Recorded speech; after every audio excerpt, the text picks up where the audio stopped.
Today on the Topping Show, Vivek on the weaponization of justice against Trump. Bernie Sanders says white doctors are a problem. Minnesota new flag is more reminiscent of the one in Somalia. Dave Rubin is roasted for a joke against the fatties for Palestine. Home Depot earnings dip a little bit, indeed, to lay off 1,000 workers. And Aldi has a recall of their cream cheese. All of that and much more on the Topping Show.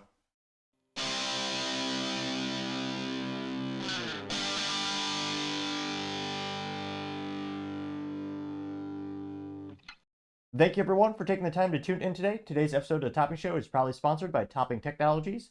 Topping Technologies is an IT value-added reseller and services company with a special proficiency in IT security. Heck, I see their founder at least twice a day, guys. He's quite handsome and brilliant. He's me, see, that's a joke. If you're an IT leader or a business owner, you can reach out to the team at sales@toppingtechnologies.com.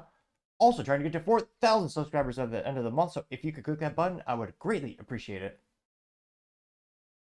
Now, going over to the business part podcast, you have Home Depot. Their sales dip a little bit. Now, this is brought to us thanks to the vintage Yahoo, which, depending on your age, you may or may not remember. They used to be the original OG search engine, some might say. Now, this comes to us specifically thanks to a writer by the name of Brooke DePaula. And they note that, quote, Home Depot earnings show signs of consumer pullback. Now, getting down to analytics, they note that the home improvement retailer posted a revenue of $36.42 billion compared to $36.33 billion expected by Wall Street. That's a 2.3% drop year over year. The company posted a revenue of $37.26 billion a year ago. Adjusted earnings per share came in higher than expected at $3.63 per share compared to $3.60. They know that consumers visit the stores less frequently and spent less than when they went. Lower foot traffic and smaller ticket sizes, down 1% and 1.3% respectively, contributed to a fall of in-store sales, down 2.8%. Now, granted, I know it's cliche to say, but a lot of people say e-commerce is the future, and yeah, for many industries, it's absolutely dominating. I mean, there are only a couple industries Amazon has not completely dominated in terms of product category. Seemingly, the only one I can think of is firearms. That's just because Amazon is anti-gun. That being said, they do allow some accessories, but pretty much every other category of product you can buy on giant e-commerce platforms like Amazon and Walmart.com. And Home Depot, yeah, they absolutely have an e-commerce. I think I used it once or twice throughout the years. But when it comes to those types of stores, a lot of their things come from mom and pops trying to fix up their home. You have local contractors where, again, you want foot traffic because more foot traffic, the more likely someone's going to just have those spontaneous purchases. And they're going to spend more than just buying online. Now, looking at the little fun little infographic, they say Home Depot, Lowe's see visits slow down so far this year. Year over year percent change in monthly visits. In orange, if you're appropriately enough, it's in the Home Depot orange. Then they have the Lowe's blue. And it looks like December 2023, it was down 3.1% Home Depot, 6.4% at Lowe's. January 2024, it was down 4.2% Home Depot and 8.5% at Lowe's. Then going into February 2024 is down negative 0.3% Home Depot, 2.8% Lowe's. Then you had a little quick dip, March 2024, you had 1% increase Home Depot, negative 1.1% Lowe's. Then finally, you have April 2024, you have Home Depot down 2.4%, and Lowe's finally increased. They finally went up by 0.2%, which, again, when it comes to Lowe's, I always wondered, what's the compelling reason for me to shop there? Now, historically speaking, they have different demographics. When you look at who shops at Home Depot, usually they're men or contractors in the industry. And Home Depot more often caters to women and more of nice ways doing like kitchen repair for like smaller projects that are, I don't say more rudimentary, but not as commercial grade. And that's really care to. That's probably why I've never seen a Lowe's commercial in my life now to think about it. And oddly enough, even though I have one close to me, like many people statistically do in the US, more often than not, I choose to go to Home Depot just because, well, yeah, they just have everything I need and more commercial grade products. So that's not a good chart, especially if you're an investor there. Because again, foot traffic is key. Now, a couple of comments, they say head of merchandising Bill Bastique said, quote, these building materials and power and departments posted growth in outdoor paint, lumber, plumbing, and hardware sales were above the company average for year-over-year growth. However, the company did see a drop in bigger DIY projects, where consumers typically used financing to fund the project, such as kitchen and bath remodel, which is key because financing is usually extremely lucrative, except with the exception of when you're financing like a Dodge Charger or a Challenger, where the rate of repo is pretty darn high. They'll probably lose money on many of those instances. But in most instances, financing divisions of businesses is one of the most lucrative parts. So the fact that they're not only are they decreasing the amount of materials they're buying from the Home Depot, but they're not even using the finance division of the company, that's especially bad news. Decker also noted that highest interest rates have been impacting demand, pointing out to kitchen cabinets and countertops as the only category where there's no significant falloff. Prior to the report, investors were expecting poor results with pandemic-era growth in the rearview mirror. I have one. Let me see if there's any more statistics in this article here. I got a couple comments, and shoot, comments are half the fun in life, which is a friendly reminder to go ahead and like, subscribe, comment, and all the do all those fun things to make the show a little more interesting. Although, depending on my work schedule, it might take me a little while to get to your comments. I always do my best to reply to them in good time. One of the first comments comes from Wade saying, quote, "If customers could find someone to help them, the Home Depot sales would increase, but then corporate officers would have to cut their bloated salaries." Getting 6 likes and 1 downlike, which is only moderately mentally vacuous in terms of executive pay having any impact on lower worker pays. I did a whole analysis when everyone was griping about it was a big deal with the UAW versus General Motors, Ford, as well as Chrysler, now Stellantis. And a lot of people are saying these CEOs are so overpriced, they're so overpaid, when no, they're paid exactly what the shareholders agree to. If you don't like it, you can vote differently if you actually buy part of the company and you're, have a vested interest in the company. I actually calculated out, I believe Mary Barrow, she already made nothing, which is illegal in the United States. Well, every worker would get about what was it, $275 more before the government steals half of it with income tax. And again, I know to me, there are some times of the year where that adds a lot of money. Don't get me wrong. I mean, a couple of tanks of gas can mean all the difference. But in the grand scheme of things, no, executive pay really doesn't have much impact when you do the adding up the savings in the aggregate. But when it comes to helping people at Home Depot, that is a little heartbreaking. I read, it eludes me at the moment, but it's on my shelf over to the left. Built from Scratch by Bernie, so the co-founders of Home Depot. And yeah, it is. I read that it kind of did a retail spree last year where I read pretty much every book I could get on retail, from Target to Starbucks to Home Depot to Walmart. ADHD comment here. Let me know in the comments if you want me to do like a book review. I usually read one book a month, typically business or philosophical or political based. But I mean, reading the book about Home Depot, the whole company was built upon the grounds of having the employees being Johnny on the spot, as Grandpa would say. And as soon as you walked in the store, they came to you and they said, "Hey, how can we help you with your project? What we can do? What we can do to help you out?" And granted, these days I'm kind of more reminiscent of Ron Swanson from Parks and Recreation when he goes to the home improvement store, and someone in that case, fictional show of course, comes up to him immediately, tries to help out. He goes, let's see how we do Ron Swanson intimidating his not his vernacular, but rather his accent. Let's see here. "I know more than you, son." It's probably the worst. It might be the second worst impression of Ron Swanson. From Parks and Rec. Let me know in the comments. But I mean, in my case, I've been building stuff for quite a years. I mean, I built, not to brag, but I built this table with my buddy, and 100% made in the USA. Good old 150-year-old antique barn one with a little epoxy on top, and it's a fun little project. And when I probably went to the Home Depot store a couple times, and I mean, the only time we needed help is when we needed to actually locate something on a shelf, which actually all I did was download the app, and that did help. When sometimes the apps don't work great. But again, when it comes to product knowledge, that's a little disappointing to see the drop in quality control. I don't know if that's because, again, you also have different demographics in terms of when you're recruiting people and you're hiring people. You're, in some cases, you could argue that the youth aren't Johnny as a spot. In some cases, that might be the case. But I mean, there's sometimes where I was walking down Home Depot aisle, there's 3 of those guys, just 3 employees just sitting around chatting with each other. And spoiler, I overheard a little of their conversation. They weren't talking about inventory allocation or moving materials around the store.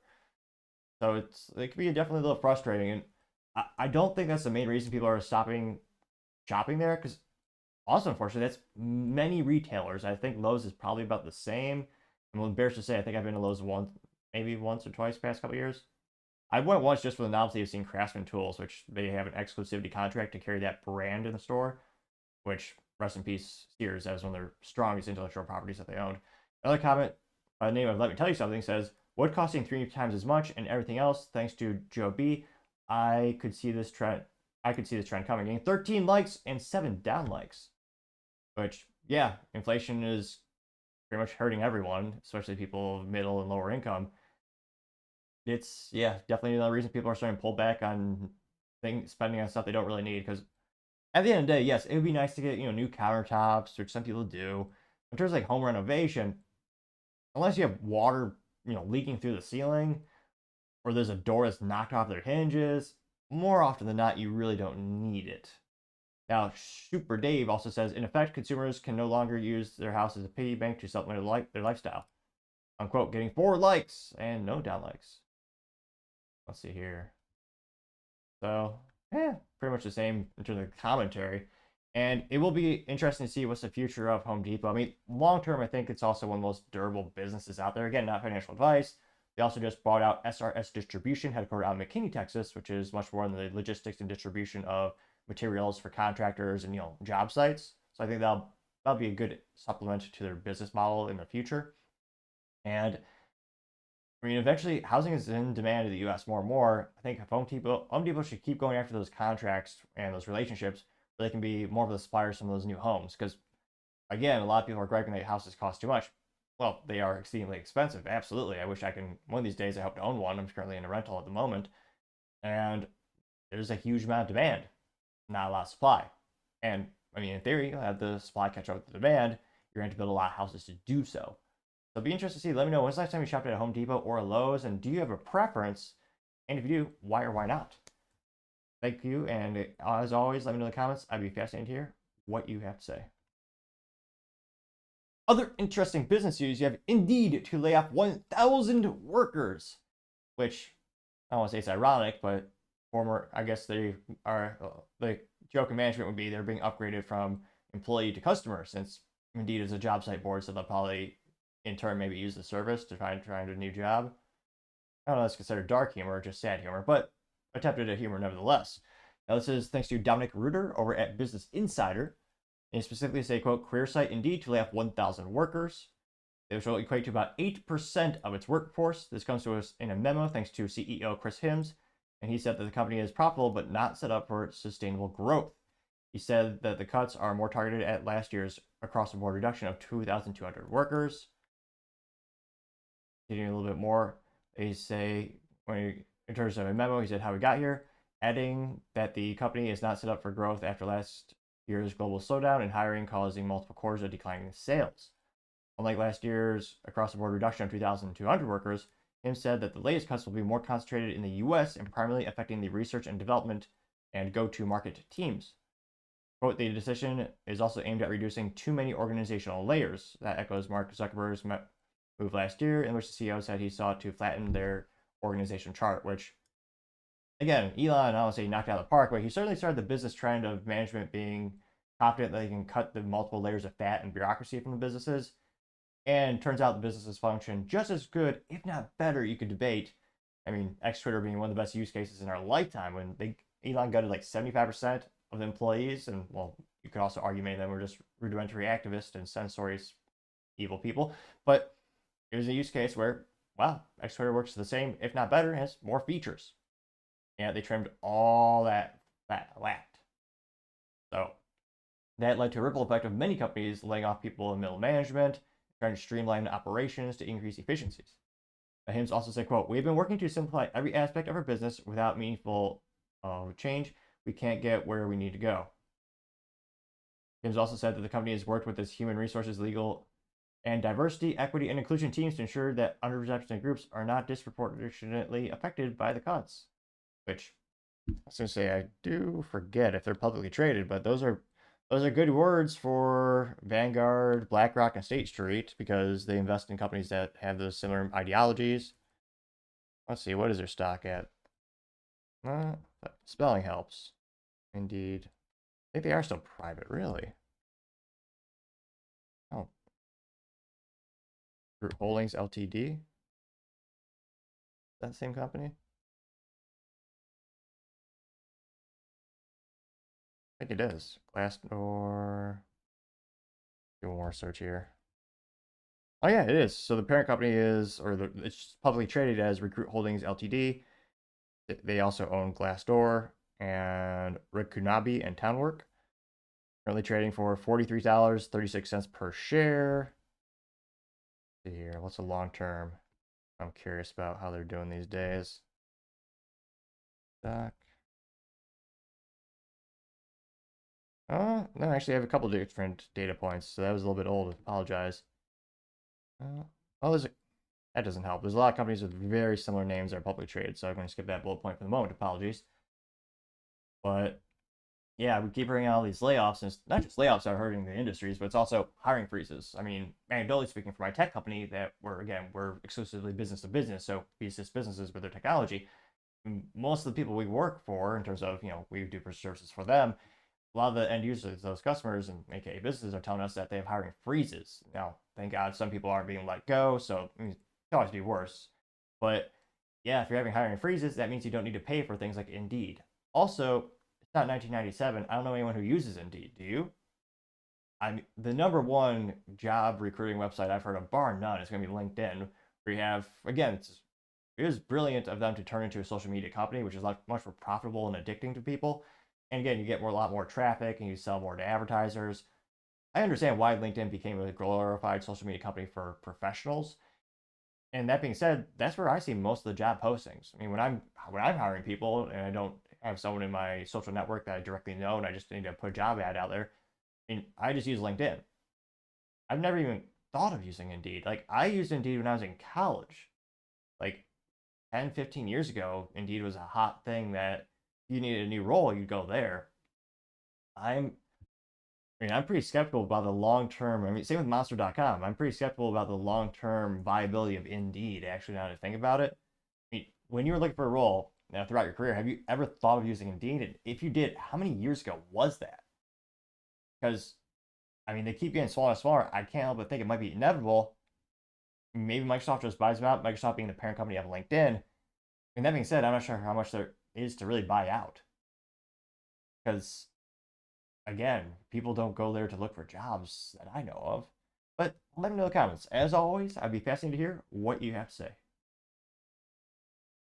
Now, going over to the Culture podcast, you have Minnesota's new flag, very similar to the Somalian flag, which makes sense when you look at the people who are going to that state. Now, this comes to us thanks to End Wokeness. And he says, quote, Minnesota officially got rid of their old flag and unveiled their new and inclusive flag. It looks awfully similar to that of the Somalian state flag, which pretty disgusting for them to get rid of that beautiful piece of history when you look at the old flag. And I'm not sure who perhaps this gentleman is a politician. I mean, he certainly has the office for one. He has two big flags behind him and he replaces one. The only good thing you could say about him is that he did suit up, as all gentlemen should, so he's got a modicum of intelligence. Not much, but just a modicum. So go ahead and hear what this gentleman has to say. All right, ready. Whoa, wait a minute. He's so awkward, I don't know if this is a parody or not. He's going back behind his desk and replacing the old Minnesota flag, which looked beautiful, with a new disgusting one that looks like something a child could design in third grade. Well, no, actually, kindergarten. There, that's better. I don't know, he kind of looks like a smile only a mother could love. Equally as awkward as DeSantis or Dylan Mulvaney. Or mine. It'd be a funny contest. Yeah, it's not great, I know. But yeah, if you're just tuning in and look at where it starts at, you have that beautiful original Minnesota flag's been around for what, over 100 years? And then he goes, oh yeah, we need to get rid of that for this, something a kid would design. See if we could increase the size of the flag. So yeah, if you see this Minnesota, or the, Somalian, not Minnesota flags, yeah, their flags look like something you can design in Microsoft Paint, which I guess I shouldn't talk too much smack in terms of I use that to make the thumbnails for this. Leave a comment. Do you have a suggestion for like some type of AI tool I could easily make thumbnails for the highlights that I do for the show? But nevertheless, actually no, this Microsoft Paint is more advanced than the flags that Somalia comes up with. It's almost as if someone at South Park said, "We're gonna make a flag from made-up country." Like we're talking early South Park where they just use physical cardboard construction paper and just cut it out. That's a rudimentary and lame the flag of Somalia has been.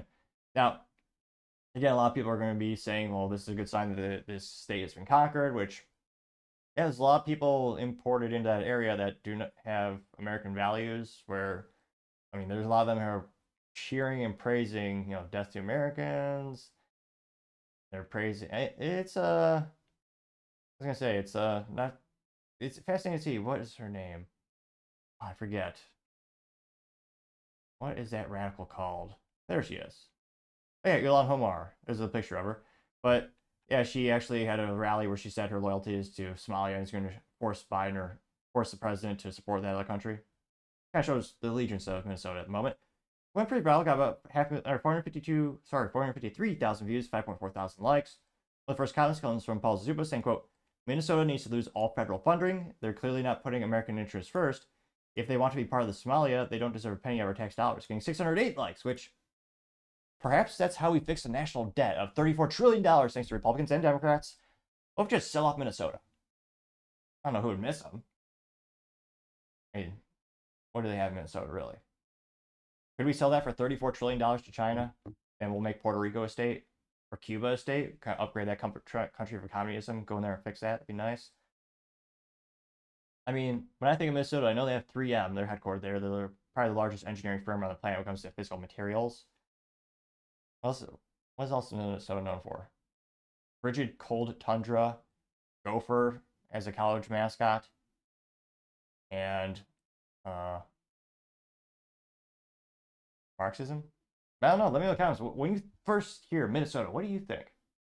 Now, some of the other top comments comes from Libercat Media TM saying, quote, looms like Ilhan Omar is Homeland's flag. It says, you knew I was a snake when you let me in. And it's picture of Ilhan Omar getting 385 likes. She's in camo. She has snake skin, I guess.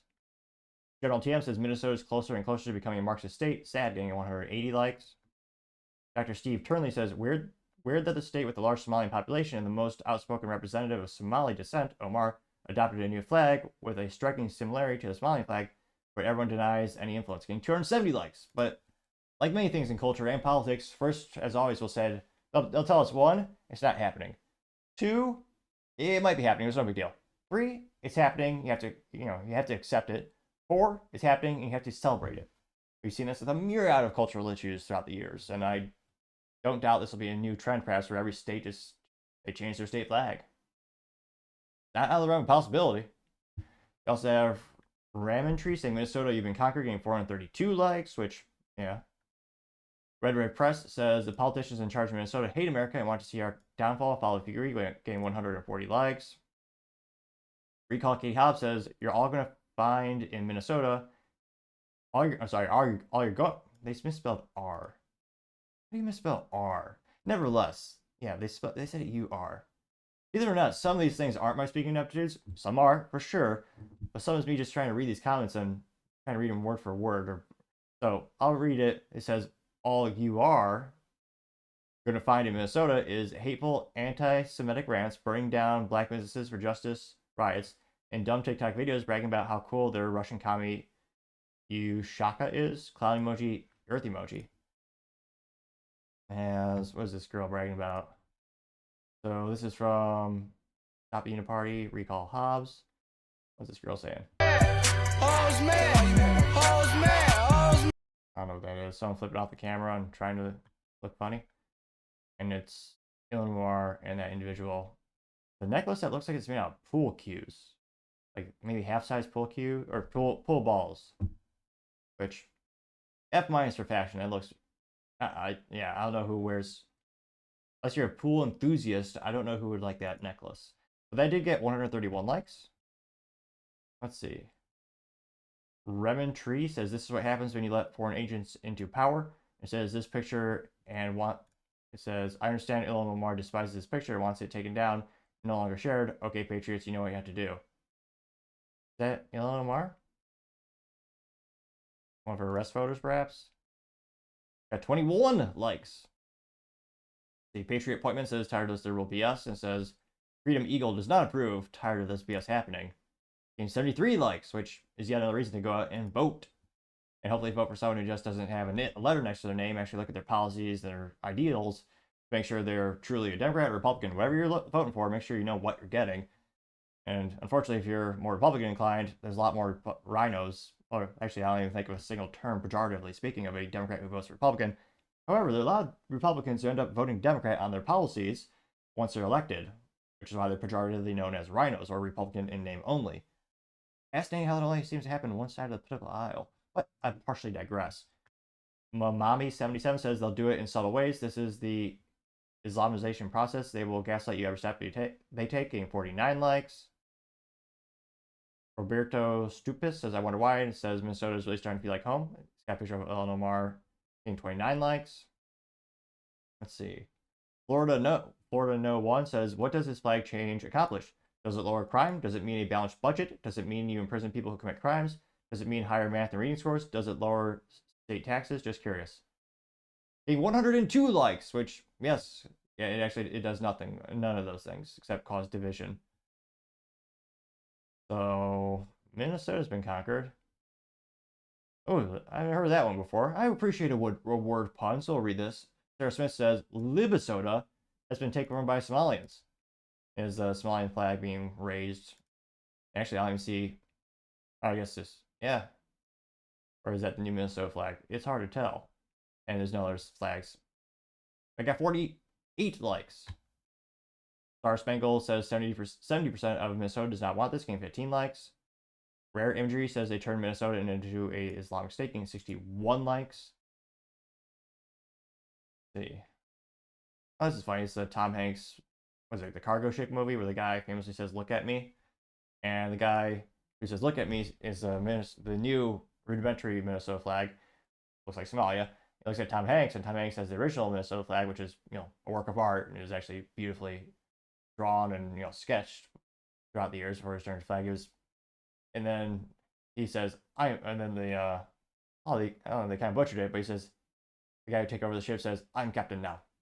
Which, instead he should have said, I am flag now, if they want to really lean into the pun. Kind of half-assed that, didn't they? But nevertheless, that did get 14 likes. It'll be interesting, I don't know. Oh, one more. All Hukum. Someone yelling, we want Sharia law. And it's a guy from Star Wars saying, well, go home. I'm kidding. I know it's Star Trek with gold Patrick Stewart over there. They'll go. Oh, I can't even do his voice. Or can I? No, I can't now. Another time, perhaps. Oh, here we go. Here's a good juxtaposition of the two flags. On the right, you got the beautiful Minnesota flag, or the original one. And it actually had, what is it? Revision isn't as good as it used to be. The monitor's a little far away from me. I think it says it 1858. It has a couple of beautiful pictures and a little description. And then you have the new one, which is it's 3 colors and 3 shapes. Like, again, something anyone could have made out of cardboard. It's oddly reminiscent of modern art, which is mostly crap. Got 10 likes. Yeah. If you're from Minnesota, are you gonna vote differently? Do you think, again, Minnesota's been blue for many years, so the odds of them actually changing, I don't want to say are 0, but not great. And there are people who want the new flag. There are a lot of people immigrating to Minnesota who want to change the history and change the state to their own liking, which oddly reminiscent of a certain ideology wanting to destroy history. Those people are usually evilly mentally vacuous. But let me know in the comments. As always, I'd be fascinated to hear what you have to say. Other interesting cultural news, you have Dave Rubin roasted for a R-word joke about fatties for free Palestine. Or Stein. I always forget. Now, when I say the R-word, I mean the one in which you take advantage of someone against their will. I try to keep this moderately family-friendly, so if you have them listening in the background or the youth listening in the background, you don't have to worry about scrumbling over there and, trying to cover their ears, which I don't know if parents do these days, but hopefully they still do. Now, this comes from David Rubin, and he says, Hamas wouldn't even R-word these cows. And the most hilarious thing is these women, they call themselves this. This isn't an insult saying they're fat. They themselves decided to come up with this group, and the group is called Fatties for Free Palestine, which, at least in terms of marketing, it's not good, but it is accurate marketing. I'll give them that. I want to say they break the suspension on a Hummer 1, which is just nearly military grade, but they would put a great stressor on the vehicle's struts as well as the shocks, and they would certainly void most car warranties, I would argue. And again, he says, Hamas wouldn't even R-word these cows, and it looks like, what was it, 4, 5, 6, 7 of these gals where Yeah, they are quite large, definitely not in charge. And they have probably wearing a t-shirt with watermelons and some type of leaf. And the shirt says fatties in red, watermelon red. That says, well, it's a terrible marketing. And then Bora is in very small font, so you can barely read that. That's saying something considered the size of a billboard. And it says Free Palestine, which is larger and more bold. One might be a trans individual, I can't tell. Two, maybe. They look androgynous. I'm not trying to be pejorative. I'm just kind of giving a description if you're only listening to the show and not visually seeing it. And at least they are diverse. We've got a lot of different, well, not diversity of thought. The thought is mostly mentally vacuous, but there's diversity in culture, I guess. Well, I don't know if liberalism is all one culture. It's a debate for another time, perhaps. And Dave Rubin got ratioed, to say the least. And again, it got 1.4 million views. It went viral, as the youth might say, or I might say. Granted, if this is on YouTube, I'll probably, statistically speaking, if I get 5 or more views on a video these days, I am exceedingly happy and ecstatic. Because statistically speaking, like 90+% of my views on YouTube have just dropped off to nowhere. Coincidentally, after I started talking about controversial things, even though I don't, I myself, I'm not particularly bombastic or pejorative. At least I don't think so. And yeah, interestingly enough, on other competing social media platforms, such as the big green one, I'm getting like 3 to 4 views. Some might say I'm on fire. But nevertheless, shadow banning is disgusting. Maybe someday YouTube won't do that to folks, which is another reason I especially appreciate folks taking the time to tune in and like, subscribe, and commenting, and giving me an excuse to use this funny graphic right there. Now, again, it got 1.4 million views and 2.2 thousand likes, which, again, for me, more than 6 likes, I'm on sky, like cloud 9, as youth might say, or sky. What? There's a funny metaphor for that, and another reason I appreciate if you like it. But statistically speaking, 2.2 thousand at 1.4 million that's statistically not. I mean, it's terrible. Which we'll do the fun little math here today. That might be the worst ratio we've seen in a year. I mean, that's insane. 2,200. Pull up a little calculator here. Is divided by 1.4 million. Gives us 0.00157. We're going to turn that into a good old percentage. So if you're a youth on the show learning about mathematics because your public school is teaching you gender ideology instead, we're going to multiply that by 100 to get that percentage point. That means if everyone who saw that picture, 0.1571 people liked it. Now, if we feel so inclined, we could round up a little bit. We'll do 0.16% of people who saw this liked it. Also known as, statistically speaking, nothing. Which, yeah, this backfired on him pretty big. Almost as big as these girls being pictured. Now, some of the top comments comes from Big Surge saying, neither would you on account of they aren't small boys, unquote, getting 4.6 thousand likes. Now, in terms of the backstory and why there's a little bit of pushback, I believe, for this specific social media instance, Dave Rubin recently got I forget what we call like the baby onesies from Ron DeSantis' campaign staff, or Ron DeSantis' team. And David Rubin is a very popular conservative talk show host, podcaster, and he is openly gay with a husband, and they adopted, I believe, 1 or 2 kids. So that's been controversy, especially in the conservative community, and especially those who are faith-based. And surrogacy in and of itself is a hot topic because a lot of people make the argument you shouldn't take a child away from their mother, and those child now will have no opportunity to have a nurturing mother in their life, thereby, many would argue, not giving them the best odds of success. Now, John Aziz also says, very bad tweet, wouldn't even R is never a good insult.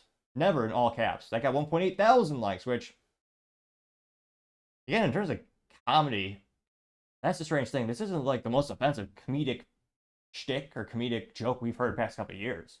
Granted, of course, a lot of people are going to say it's not tasteful, and when it comes to text, very few things translate well when it comes to comedy. I understand that it's at a disadvantage in that regard, but, I mean, that's almost seems like an average, and again, this isn't good nor bad, it almost seems like an average Twitter shitpost, or whatever you call it, like, almost like an average Twitter, the word eludes me at the moment, just not a dirty joke, but like a low-hanging fruit, like an easy joke. And again, I mean, the R word is controversial all the time. I understand that, obviously. No one's cheering for it. And yet, we've had those jokes in comedy for decades. And yet, he's getting unprecedented pushback on this. I mean, we haven't seen these ratios since presidential approval ratings. Ah, getting a political pun in early today. Now, you have parody Nick Adams saying, for a guy who makes our jokes, you seemingly are quite a sensitive guy. Is Dave Rubin blocking someone? I got 905 likes. Michael Winter says, day drinking, getting 181 likes. Dave Stillwell says, this is one of those tweets you should have deleted before posting. The fact that you haven't deleted it yet speaks volumes about your character and not in a good way, unquote. Getting 1,000 likes, which, yeah. Although, I guess you could say he's sticking with the bit, or you're sticking with the joke. I think comedians might respect that, actually, instead of acquiescing to groupthink. Because again, if he was doing what the crowd is saying, I don't think he'd talk much these days. Now, the Texas one says, our jokes are definitely when you've hit rock bottom, no matter who it is, getting 362 likes. Peachy Keenan says, have you asked your two surrogates for a weigh-in recently? Getting 281 likes. Vitamin R, again, I can't just enunciate all the time, which is yet another reminder to click that subscribe button, no matter what platform you're on. I have a theory. When I first started the show, not a lot of subscribers, and believe it or not, spoke monotone, I stumbled over my words, and truth be told, I mispronounced a lot of things. Now, granted, there's been an improvement. I would say some might argue just a modicum of improvement, barely anything at all. However, there's been a little bit of improvement, and there's also been a little bit increase in subscriber count. I don't think that's a coincidence. So my theory is, the more subscribers I gain, the more I will be able to speculate. See, I can barely even speak English sometimes, which is especially sad. It's my primary language. But nevertheless, if you take that time to click that button, I would greatly appreciate it. If I already did, thanks to you very much, and leave a comment. Let me know if I can do better or worse, or funny third thing. Now, Vitamin R says, keep showcasing your depravity to the world, unquote, getting 1,000 likes. Ablu Olive? Now, that's not me. That's actually how it's spelled out on his profile. He says, that is Israeli sense of humor, rubbing off on David the more time he spends there, getting 463 likes. So far, not a single positive comment. Not good. Tom Buckley says you should nope out of this and delete. Grammar is a lost thing these days. And does have Jim from The Office giving a disapproving nod, getting 208 likes. Sarah Fields says, I'm so glad this disgusting post is demonetized, getting 527 likes. Going down, well, I'm guessing that has to do more with the advertisers being risk adverse in general. But nevertheless, you have, what is this, The Great Lebowski, which, I'll be honest, there's a lot of classics, quote-unquote classics I've never seen, but, like, just through pop culture. And he simply says, yikes, dude. And what is that? So John Goodman simply says, over the line, getting 182 likes. Michael Oxford says, you're not edgy, you're cringe, getting 275 likes. Eli says, I hope they pick you instead of King, getting 158 likes. Philosophical Cat, although I don't know if they deserve an A+ for marking, as a picture of a person, not a cat. But nevertheless, this alleged cat says, you're a homo who buys trafficked babies. You have no grounds to criticize anyone. Getting 205 likes, which, legally speaking, that does not meet the definition of trafficked. I think he did it. He did it through the legal channels. The morality is another topic for another time, perhaps. We can dive in if you ever want to.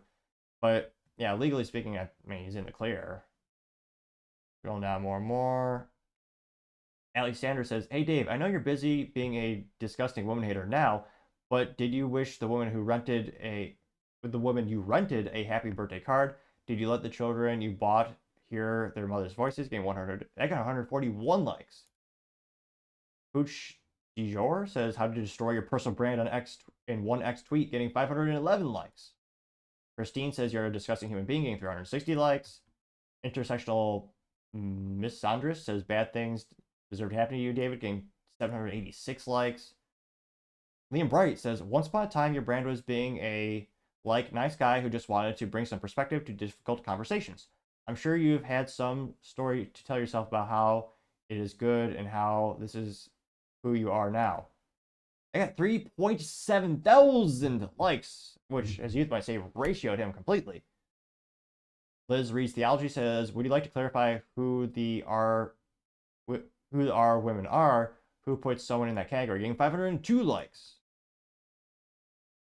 Buffy the Misogynist Slayer. I don't say it's cringe, but at least you probably know what she stands for. And she says, oh, look, more proof that not only are gay men not exempt from misogyny, but they can be quite adept at it. Getting 311 likes on it. I gotta start following this person just because their name is so hilarious.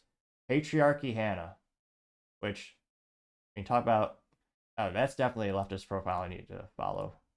Again, I might not agree with what what folks have to say, but the more diversity of opinion, the more you can get out of the echo chamber, life tends to be a little bit more interesting, which is why I follow as many people as I can on the left, the middle, and the right. Just makes life a little more interesting. And she said, again, this is Patriarchy Hannah.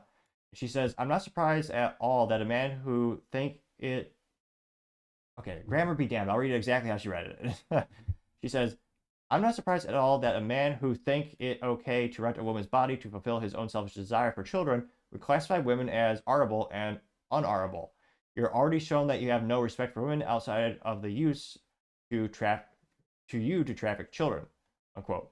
She got 975 likes. Looks like we'll do. Trying to scroll to see if there's anyone sticking up for Dave. You have someone who just says, Dave, this isn't it. That's not really sticking up. Gotta be someone, right? No. So yeah, a lot of people calling him out for renting out wombs.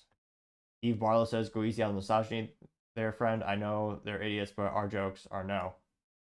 Getting 539 likes, which, yeah, I'm not seeing any positive statements for this guy. I mean, this might be the greatest ratio we've seen. This, dear God, folks, I think he did it. He achieved the almost unachievable in social media. We have what we have here. What we have here today is known as the Chris Christie effect, fascinating social media phenomenon and a statistical anomaly in which not a single positive response comes in your comment section. Cleared out, this happened twice when Chris Christie was running or rolling for a Republican nominee. You had instances where, and presumably, I mean, Chris Christie has family, friends, and campaign staff, and none of them even took the time to respond positively in the comment section. I mean, again, this never happens. And Dave Rubin did it. I mean, not even comedians are coming out and saying, like, hell yeah, so not even them are supporting him. And they're pretty big stalwarts of, it's all about, First Amendment, which, again, he has a right to say these things. But I mean, comedians are much more about, defending the joke and saying, hey, not all jokes land right. Sometimes you gotta work on the vernacular, switch it up. And yet, I'm not even seeing comedians stick up for the guy in the comment section. This is the biggest ratio we've seen all year. And again, there have been more and more people critiquing Dave Rubin. He peaked a couple of years ago, and granted, he still has more subscribers than I could possibly fathom. Again, he's wildly successful. He makes more money than we could possibly contemplate. So again, he's not going to go overweight overnight. He's not going to go. Let's just say he's not going to go hungry. But it'll be interesting. Does he lose even 1% of his subscriber base because of this? I believe he's still currently employed over at the Blaze, which is one of the most, I would say, it's famous and well known, but also one of the most successful conservative media companies in the U.S. And they've been steadily growing. And again, he does bring a unique perspective to the company and to the conversation. Again, he's a gay conservative. That's more unusual than it is not. And that, again, he does bring some interesting perspectives to the table, and he's had some great interviews that I've enjoyed throughout the years, but there's so many people critiquing him. I wonder, I mean, do you think this will have a negative impact, fiscally speaking? Will he actually decrease his subscriber count? I mean, some people would argue there's no such thing as bad advertising or bad marketing. Well, those people don't work in Bud Light, but let me know in the comments. As always, I'd be fascinated to hear what you have to say. Now, going over to the political part podcast, you have Bernie Sanders saying white doctors are a health crisis and hinting we should have doctors treat people by race, which, again, as Bernie Sanders, we shouldn't be too surprised by this. Now, this comes to us thanks to End Wokeness on X Twitter, in which he says, quote, Bernie Sanders says it's a health crisis that we have too many white doctors in the U.S. He says that in order to make non-white live longer, we need more Black, brown, and Native American doctors to treat them. And this comes to us thanks to, looks like News Outlet 3. We have Bernie Sanders, which at least he suited up. He did one thing right, you could argue, in life. He does know how to wear a suit. and also destroy jobs in the economy and spread evil, moral things. Evil, amoral things. Grammar, again, is sometimes lost on me, as well as the comment section. But granted, I was gonna say his voice usually is, in this case, his voice is just as bad as mine, debatably. It's only about 30 seconds long, so without too much further ado, go ahead and play the little clip here. That when Black, Latino, and Native American patients have access to Black, Latino, and Native American doctors, their health outcomes substantially improve. They are more likely to receive preventative services, they are more satisfied with their care, and they are more likely to live longer and happier lives. According to Sanders, the average life expectancy is about 5 years lower for Black Americans. That when Black Terrible. Doesn't even give us a single hint into the statistics or the sample size, geography. There are a myriad of reasons why there are some races that live longer than others.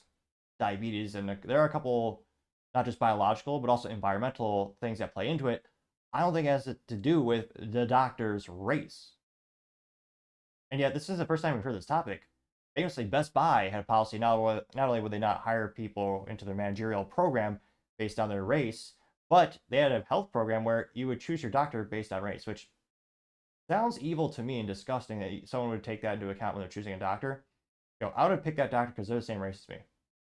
No, if I had unlimited money, I would go to the best.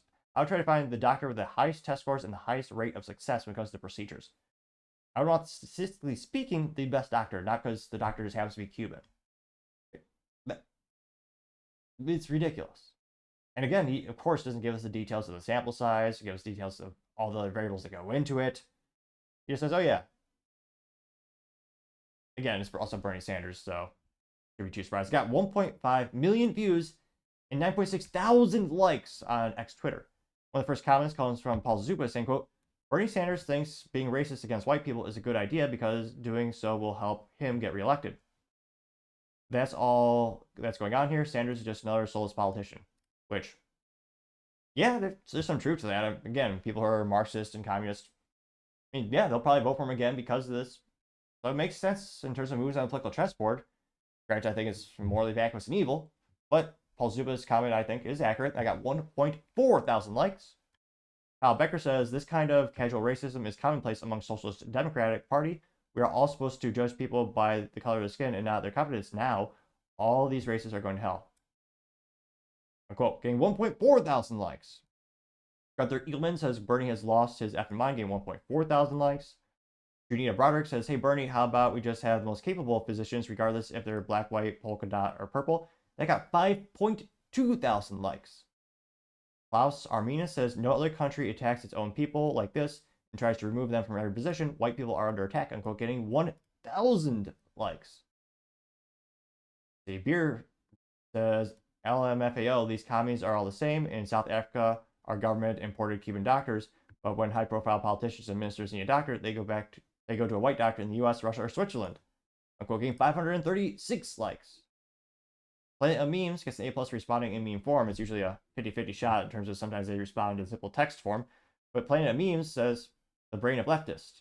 It's a little, like, called X-ray of Homer Simpson, where the brain is very, very small. Although, oh, that's creepy because it looks like Homer Simpson's teeth are the same size, or they're like almost like elephant teeth. But nevertheless, maybe it's F- for marketing because that's not a meme. It's just a picture from The Simpsons. I take that back. World of memes. Today you still get an F for marketing. Got 210 likes though. Going down, you got Red Wave Press said, quote, it's actually a health crisis that Democrats think allowing people of color into medical school will automatically make them good doctors. Follow if you agree, getting 320 likes. Gina Frito says, how about we just have the best doctors treat patients? Who cares about the skin color? Getting 351 likes. Glenda says, how does Bernie Sanders get away with blatant racism? Unquote, getting 271 likes, which, again, if he was a Republican, he'd be roasted for probably 2 weeks on all the major news networks and mainstream media. But again, he's protected. He's on the left side of politics, which on average basically receives levels of no critique when it comes to the mainstream media. Now, social media, that's what I like about X Twitter. You get roasted on both sides of the aisle more often than not. Yeah, Valentin Gomez says, what a BS argument. These Democrats are delusional, getting 356 likes. Let's see. Progressive California says, Bernie's been talking to the Senate's leading Cherokee. And this picture of Elizabeth Warren, who again cheated to get into college. I believe she also got a scholarship, claiming she was Cherokee, which she did a DNA test, and guess what? Yeah, not so much. Got 50 likes for that comment. Going down more and more. Let's see, gotta be someone sticking up for Bernie. Ernie Cook says, no, we need the best doctors. I don't care what color, creed, or religion. If you are the best, that's who we want. DEI is just government-sponsored racism. Got 105 likes. So, I was going to say, how many comments were the total on this? 4.7 thousand comments. And scrolling down more and more and not seeing a single positive one for Bernie Sanders.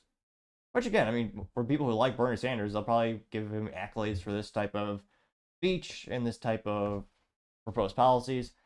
Again, for him and his political party, I understand he's making a move on the political chessboard. He's going to get some more likes. He's going to get some more votes in the future. I think it's obviously it's morally vacuous and disgusting, and it's quite concerning that we see these trends and these ideologies, coming out more and more. Hopefully, we'll actually have some time to, maybe, back when politicians were good, and maybe I'll just think with rose-tinted glasses.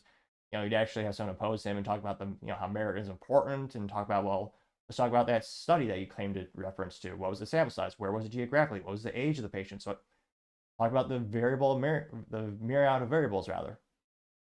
But unfortunately, I'm pretty skeptical about people in DC doing anything with modicum of intelligence besides just clicking a button saying yes or no, which for some of them, you could argue, is above their pay grade.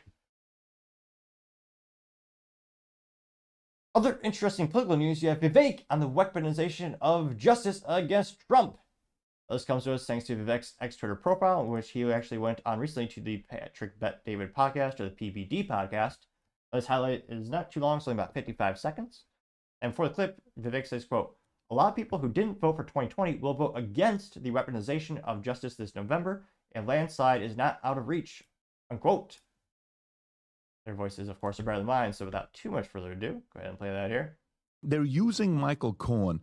What type of credibility does he have left to even get up there where they're like, yeah, this guy's a credible? Doesn't that actually hurt them instead of help them? You would think. But that you could say that about this whole trial. That's exactly the effect it's had. Wouldn't that hurt them rather than help them? To levy false charges against a former U.S. president. And that has been the effect that it's had. I think a lot of people are saying that, do I agree with everything Donald Trump has ever said in his life? No. Did I vote for him in 2020? Some of them may say no. But do I believe that it is wrong for a party in power to use the powers of prosecution to try to lock up their political opponents in the middle of an election? That's foundational stuff. That's the stuff of tearing down our democracy. And so a lot of those people are actually coming Trump's way this year, and for good reason. And I think that's good for the country. And so wouldn't this be expected to work against them? That's effectively what you've seen at every step of the way. So, yeah, it's no surprise it would apply to this one, too. And if you look at the Trump approval rating, or you look at the poll aggregators when we were still going for the Republican nominee and doing those types of votes, I mean, every time he got indicted with something, he went up in the polls. Every single time, because a lot of people could see through these smoke and mirrors and realize, oh yeah, it's just political persecution. Why is he being charged for the same exact thing that other politicians did? And yet, again, they got off scot-free. Again, this went pretty well. Got about 410,000 views and 9.2 thousand likes. And I mean, anecdotally speaking, just from my circle of friends, let me know what your experience are in the comments. I have a couple of my libertarian friends who they're going to vote for Trump just because they see how much the government is corrupted and how much political persecution there is. And they think Trump has a good shot of, not just getting elected, but purging the government of those morally vacuous people. I'm not sure if Trump could, I don't know if he'll be able to do that if he is elected. I think that'd be great for the country. But it'll be interesting. I'm not sure. There's a lot of forces, a lot of lifetime government employees who don't want their jobs being displaced. It also got 9.2 thousand likes for this video. One of the first comments coming from Valentin Gomez saying, quote, "President Trump should gather 100+ million votes come November. America is unified under President Trump." And sorry, she said will gather 100 million votes, not should. That got 441 likes. Patriot Pointman says we all love and support Trump, getting 14 likes.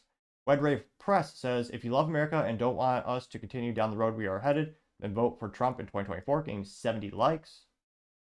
Common Sense Custodian says we need this. And Parachute is a picture of a electoral map from 1972, where Nixon got 520 electoral votes, and George McGovern only got 17. I got 23 likes from that infographic. One bad dude says it's coming and says aerial view of Trump's rally, and it's just the whole United States is red, and got 35 likes, which that'd be a fun statistic. How many Trump hats have been sold in the past like 8 years or 9 years? And that's one. I mean, when you think in terms of marketing, that's brilliant. When you see red hat, you think Trump. Like that stuck. Let's see here. Being libertarian says a lot of the people said they wouldn't vote. They didn't vote Biden 20, but voted against Trump. And it says it's the office, and it says well how the turntables, getting 18 likes. Picture says can't wait until the nightmare ends, January 20, 2025, getting 20 likes. Let's see here. Now here's another one with a couple likes. Paul Hookin says, if you got the most votes in U.S. history, you don't need to arrest your political opponents. But if you stole the election, then you pretty much have to. They got 49 likes. Here. Social Truth has a picture of a cow looking at two doors, but they're really just separated by a little thing in the middle. They both go to the slaughterhouse, and this is left and right. Got 8 likes, which, yeah, again, vote the rhinos out, get people who are actually Republican, and then maybe there's a shot we'll have some real alternatives and real differences of ideas and procedures and policies in DC, where there have been a lot of instances where it just kind of feels like the uniparty, and usually they're not doing the best for people like us. Scrolling down. Someone says Vivek for VP, getting 5 likes. Scrolling down more and more. Yeah, getting about 1 or 2 likes now on average in the comment section. Interestingly enough, not a lot of people critiquing Vivek. A lot of people giving accolades, saying, we agree with you. And a couple people saying, yeah, but voter fraud, which, yeah, you also have 20 million people who illegally came here in the past 39 months, I believe. That's definitely going to be a variable in the upcoming election. I mean, there's no way it can't. But yeah, I think one of those instances where some people call it the deep state. A lot of people just call them career bureaucrats who weren't elected. They just got jobs in government. They've had them for decades, and somehow get paid to do something. And I mean, one of those things where, a lot of people don't want their jobs disrupted in that regard. And when it comes to this justice and weaponization, a lot of people are seeing he clearly hasn't been treated equally. And also, why was he charged with this like 3 to 4 years earlier? They all just happen to, charge him at times when he's supposed to be campaigning. Therefore, thereby not just taking his time, but also resources in terms of fiscal speaking, which, again, that in and of itself could be considered election interference. So let me know in the comments. Have you kind of talked about talks around the water cooler? Have you heard more and more people start to be concerned about the weaponization of government? Do they perceive Trump being attacked in that regard? And has that gotten a couple of friends who would never vote for Trump to actually consider moving over and to support him in the upcoming election? As always, I'd be fascinated to hear what you have to say. Now going over to the business blunder of the day, you have Aldi having a recall of their cream cheese. Now this comes to us thanks to Fox 8, in which you have a writer by the name of Daniel Langenfield saying cream cheese products are recalled due to potential salmonella. They say that, quote, Aldi stores are recalling several cream cheese products due to a possible salmonella risk. According to the press release, the recall is in cooperation with Schuber Foods, spelled S-H-R-E-I-B-E-R. Out of an abundance of caution, they're doing a recall. The recall does include 8-ounce packages of Happy Farms whipped cream cheese spread, chive and onion cream cheese spread, and strawberry cream cheese spread products. Who put strawberry in that? That's bizarre. Now, they note that the products are sold at Aldi stores in 30 states, including Ohio, according to the release. Scrolling down here. I was going to say, these UPC codes are, lose sell-by dates. It looks like they're all expiring August of 2024 through September. That includes the whipped cream cheese, the chive and onion, the cream cheese spread, and the strawberry cream cheese. Let's see if it hit a state near you. So again, their products are recalled at Aldi's that were sold in Alabama, Arizona, Arkansas, California, Delaware, District of Columbia, Florida, Georgia, Illinois, Indiana, Iowa, Kentucky, Maryland, Minnesota, Michigan, Missouri, New Jersey, New York, North Dakota, South Dakota, Ohio, Pennsylvania, South Carolina, South Dakota, Tennessee, Texas, Virginia, West Virginia, and Wisconsin. Damn, Texas is not on the list, though. Grant out actually each cream cheese, but nevertheless. Going down more and more. There more details can be found here. Good old Aldi specific recall. And looking in here for the extra details, it looks like most, you can probably take to the store, for a little exchange. Now, that being said, I don't know how little someone's time is worth to actually go to the store. I don't know how sanitary that is to drive in your car. Well, I guess you get home and, with cream cheese, I guess you can go to the store. But definitely not good for Aldi because, again, Aldi's been doing pretty darn good in 2024, and they're seeing a lot of growth because, again, they're a great company and they have a product at a very economical price. There's a lot of advantages to Aldi where people are starting to move away from more expensive premium solutions for groceries such as Target. So definitely not good news as your company continues to try to expand. Granted, I know as a third party, it wasn't a direct Aldi product, but they carried the product, and a lot of people say, what's going on with the quality assurance department? Now people are going to be more hesitant when they go out to purchase it. So definitely not good news to have a recall while your company is continuing to grow. So I gotta say, Aldi, that cream cheese recall, that is certainly going to be the business blunder of the day. Thank you everyone for taking the time to tune in. Again, trying to get to 4,000 subscribers by the end of the month. So if you could click that button, I would greatly appreciate it. Also, leave me a thumbs up, thumbs down, or comment. It's a great way to give me some additional feedback, letting me know how I can make the show better and better. Lastly, don't forget to take the time to tell your family, tell your friends, tell your coworkers, heck, tell your enemies, tell anyone and everyone. Just stay safe, fight the good fight.